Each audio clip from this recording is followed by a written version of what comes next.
Okay, since we use coordinate to plot this plan, you may want to relate this drawing to a satellite imagery to verify the location of the plot of land. So in this case, you need to use a GIS software like ArcGIS or QGIS to do this. So here I'm going to use a QGIS software for this demo. So before then, I will go to my project folder and then create a new folder. I will call it GIS. So inside this folder, I'm going to save all the files I'm going to create. So you need to get a copy of the QGIS software, which is free. If you go to qgis.org, just download a copy for your operating system, then install it. When you install it, you should have the software just like this. So going back to our drawing, we need to export this and overlay it on a satellite imagery to be sure that this boundary does not cross any legal property. So it will be difficult to verify that using DraftSight software. So we need to use a different software, which is QGIS. So to do that, all I need to do is to save this drawing as a shapefile or as a DXF file or just any other format that is supported by QGIS. So I'm going to press Ctrl Shift S to save as, and then I'm going to save it in my GIS folder. So I will use DXF file format for this demonstration. I can leave the name the way it is, but remember that the save as type is DXF file format. You can also use a shapefile or any other file format that is available here and is also supported in QGIS. So let's use DXF. To save, when I check my project folder, I will see the DXF file just like that. So now what I need to do is go back to QGIS and then import that very file. So click on add. Then here I have entities, two entities to select. The first one is point, then the second one is a line strings. So let me just select all and import them, and then we'll see what we have. Let me zoom to the point. So good. Here we have all the entities from our previous drawing in a DraftSight. So if you notice the text, for example, like the title, the scale, the labelings we have in a DraftSight, they are not imported correctly. And of course, we don't even need them. So I can easily disable that layer or remove it entirely. So what we just need is just this boundary. But there's no problem if this is coming along. We can always edit it as we wish. So the easiest way to go about editing this is to convert this to a shapefile. Remember, we imported it as a DXF file, so we can easily export it and save it as a shapefile so that we can edit it. So here I'm editing it, I'm exporting it into my GIS. Then I'm going to create a folder. I will name it SHP for shapefile.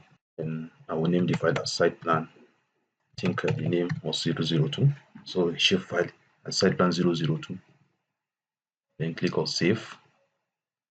Because I'm going to add it to the map, I'll click on save. So I can remove the DXF file, and then the shapefile, I can now edit it.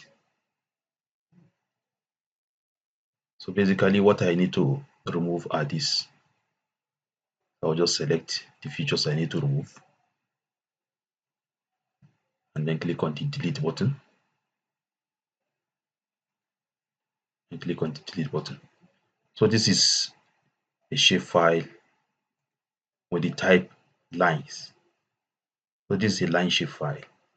So now if I enable my Google satellite image on this, so before I could see the background satellite imagery, I also need to update the coordinate system of the layer. So I'm going to EPS Gmin and that on UTM zoom 32 degrees north. Then I'll zoom to layer. That's it. So with the right coordinate system for that layer, I now have the background satellite imagery. So as you can see, our property is actually crossing a legal boundary. In this case, it is crossing a road. This is a road, and this very point, which is point 1 of our boundary property, is falling on a road, which is not accepted. So we need to find out why, or find a possible solution to this. We could digitize the whole of this area and take it back to draft site for further manipulation. Or let's say in this case, we just want to know the area that is falling on the road. So to know that, all I need to do is to create a new shapefile layer. In this case, it's going to be a polygon layer. Then I will save it as main. I'll call it main plan. Save. And then I will give it an attribute called name. It's a text data. And then this is just an ID.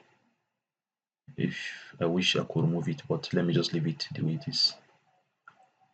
And click on OK. So I'll now use the main polygon shapefile to digitize the boundary of the main plot. We want to separate the road from the plot so that we know the amount of area that is falling on the road. So here I'm digitizing the boundary of the main plot.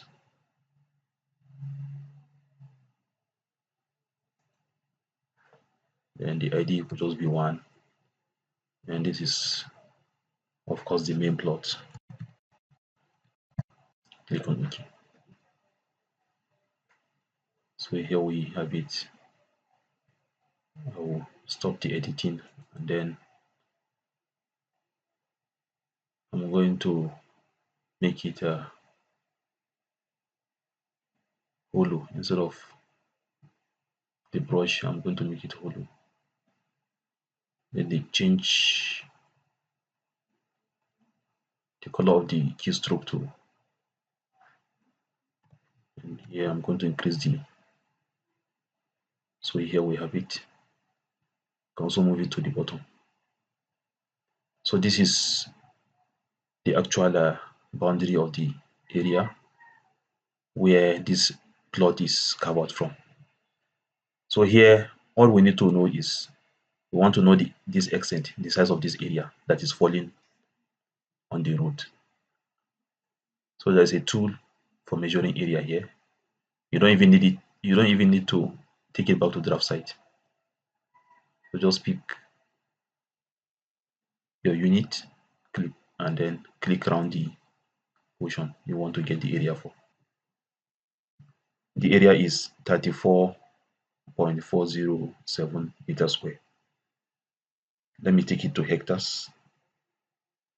And then in hectares, the area is 0.003 hectares. So it is actually a very small or negligible portion of the land that is falling on the roadside. So this is how to go about doing that. And there are a lot of things you can do with this. But the main purpose of this video is to show you how you can export your draft site drawing or AutoCAD drawing into a GIS environment for further investigation.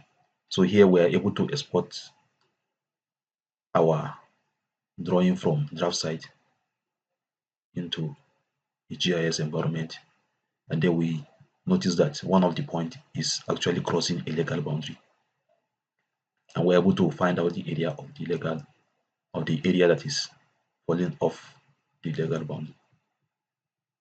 So I hope you enjoy watching the video. Hope to see you another time.